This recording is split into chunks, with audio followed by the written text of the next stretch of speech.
আমি যেখানে নারী প্রার্থী দেব সেখানে যে অন্য সবাই নারী প্রার্থী দেবে তত না, তাদের সঙ্গে প্রতিদ্বন্দ্বিতা করে আমাদের প্রার্থীকে যে বিজয়ী করে আনতে হবে, জিততে হবে তো আমাদের। কারণ নির্বাচনে সবাই জেতার জন্যই করে, নারীদেরকে উদ্দীপ্ত করা যাতে তারা নির্বাচনে অংশগ্রহণের জন্য উদ্যোগী হয়। শুধু সংসদ না, তো উপজেলায় আগ্রহী হতে হবে, ইউনিয়ন পরিষদ আগ্রহী হতে হবে, বিভিন্ন প্রতিষ্ঠান আগ্রহী হতে হবে। এই আগ্রহ সৃষ্টি করার জন্য কাজ। দুর্ভাগ্য আমাদের যে আমাদের নারী সংগঠনগুলি আমরা কখনো কখনো তাদের খুব উচ্চকিত হইতে দেখি, আবার কখনো কখনো একেবারেই ম্রিয়মান হইতে দেখি। বিশেষ করে এটা রাজনৈতিক কারণে হয় অনেক সময়, আবার অনেক সময় অন্য কারণে হতে পারে আর কি। কিন্তু আমরা অনুরোধ করবো যে সবসময় সচেতন থাকেন, সবসময় উচ্চকিত থাকেন, তাহলে না একটা সময় যে আমরা জায়গায় পৌঁছতে পারবো। থেমে গেলে হবে না, যতদূর অগ্রসর হতে পারছে ওরা ততদূর আগে আগে। সংস্কার কমিশনের যে প্রস্তাব, এই প্রস্তাবটা শেষ কথা না। সরকার ইচ্ছা করলে আরো বাড়াতে পারে, যদি মনে করে সরকার বাড়ায়। রাজনৈতিক দলগুলি আরপিও যখন হয়েছে কার সঙ্গে আলোচনা করে হয়েছে, কিন্তু এটা মানতে আমরা বাধ্য না, আমরা বাঁধবো, সেগুলো কিন্তু আসা যায় না। কিন্তু ইলেকশন কমিশনের সাহেব একটা কথা বলছেন, আমার কাছে একটু মানে খুব বিস্ময়কর মনে হয়েছে। সেটা উনি বলছেন যে এই টাকাটা যে ব্যয় হবে এটা আউটসোর্সিং করা যায়। আমার কাছে খুব মানে বিস্ময়কর মনে হয়েছে ব্যাপারটা। আপনি রাজনৈতিক দলকে বিশ্বাস করেন না, আপনার প্রার্থীকেও বিশ্বাস করেন না, আপনি কোনো প্রাইভেট অর্গানাইজেশনকে বিশ্বাস করবেন যে আউটসোর্সিং এর মাধ্যমে তাদের দায়িত্ব দেবেন এটা ব্যয় করার। এই সৎ প্রতিষ্ঠানগুলো কোনটা, এটা চেনা দরকার, জানা দরকার আমাদের। এটা একটু জানা দরকার আমাদের যে এই সব প্রতিষ্ঠানগুলি কোনটা, যাদেরকে আপনি দায়িত্বটা দিতে চান। উনি তো নাই এখন, মুশকিল হচ্ছে উনি না জানি, যারা বলে গেছেন তাদের মধ্যে অনেকেই নাই এখন। কিন্তু আমাদের যা মনে হয়, আমার মনে হয় বলা দরকার, এগুলো ঠিক না। মানে এই চিন্তাগুলি মানে আমার মনে হয় এক ধরনের অসম্মান করা। আমি মনে করি এটা ঠিক না। বাংলাদেশের রাজনৈতিক দলগুলির অনেক দুর্বলতা আছে, কিন্তু পরিবর্তনের সূচনা তো তারাই করে, এবং এই পরিবর্তন বাস্তবায়ন সেটাও তো তাদেরই কাজ। এইটা মনে রাখতে হবে। আরেকটা হলো, আপনি দেখেন আমাদের নির্বাচন বিষয়ক যে সংস্কার কমিশন, তারা প্রস্তাব করেছিলেন যে 300 না, আসন হবে 400, কারণ নারী আসন 50 আছে অলরেডি, এটা আরো 50 বাড়াতে কিন্তু মোটামুটি সবাই রাজি ছিল, সবাই রাজি ছিল মোটামুটি। কিন্তু প্রস্তাব ছিল যে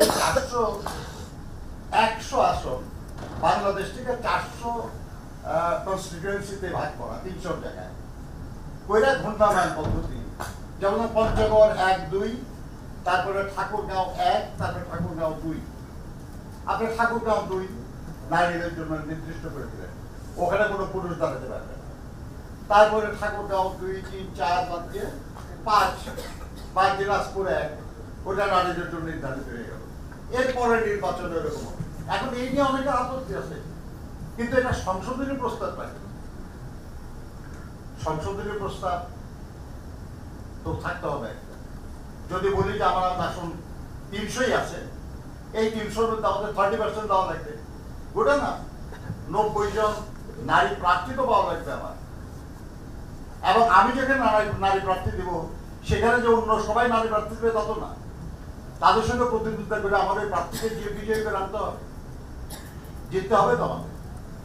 কারণ নির্বাচনে সবাই জেতার জন্যই করে, নির্বাচনে জিতেই না আপনি ক্ষমতায় যাবেন, আপনার রাজনৈতিক আদর্শ, আপনার জনগণের কাছে দেওয়া কমিটমেন্ট আপনি বাস্তবায়ন করবেন। কিন্তু সেই পরিস্থিতিটা সৃষ্টি করার জন্য যে প্রস্তুতি দরকার, আমার বিশ্বাস এই প্রস্তুতিতে আমরা অনেক দূর আগে গেছি, কিন্তু আমাদের আরো আগাইতে হবে। আমরা যে পরিমাণ নারী প্রতিনিধিত্ব চাই সেটা নিশ্চিত করার জন্য আমার বিশ্বাস আমরা পারবো ইনশাআল্লাহ। আমাদের এটাকে হয়তো মনে রাখতে হবে। আরেকটা প্রস্তাব আসলে নারী বিষয়ক যে কমিটি হয়েছিল, তারা 600 আসনের প্রস্তাব করছিলেন, 300 পুরুষ আসন, 300 নারী আসন। আমাদের এই সংসদ ভবন বদলাতে হবে। আর এখানে যে সংসদ চেম্বার, এখানে 600 বসার কোনো জায়গায় নেই।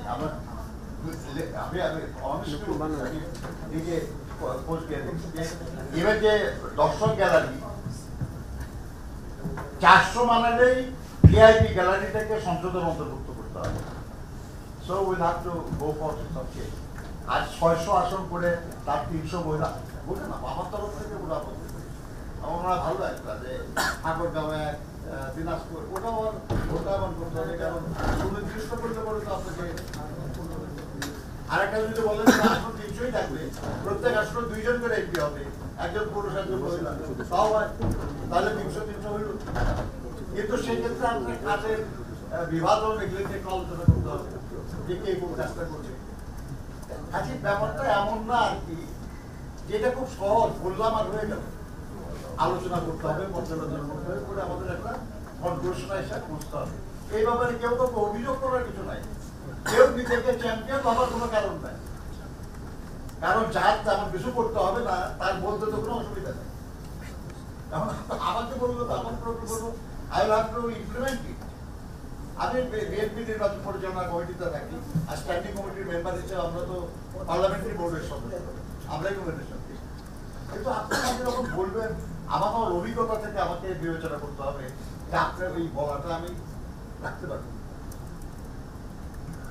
এই জন্য আমার মনে হয় যে এই ওনারা যে প্রস্তাবটা করেছেন ডেমোক্রেসি ইন্টারন্যাশনাল থেকে, এটা আমাদের সব সমস্যার সমাধান না, এটা অন্তত একটা সমস্যার কিছুটা হলো সমাধান।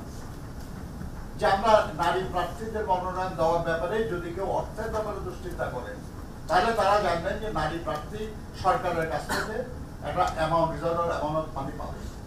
এটা তার মানে নমিনেশন পাওয়ার ক্ষেত্রে সহযোগিতা করবে। 1 2 নম্বর হলো যে ওই প্রার্থীকে শুধু দলের উপর বেশি নির্ভর করা লাগবে না, কারণ সরকারি একটা অনুদান তিনি পাচ্ছেন, সেই দিয়ে তিনি কিছু নির্বাচনের কাজ করতে পারবেন। ফলে আমার মনে হয় এটা বিরোধিতা না করে বড় সমর্থন করা দরকার, বা মনে রাখা দরকার যে এটা আমাদের সব সমস্যার সমাধান দিচ্ছে।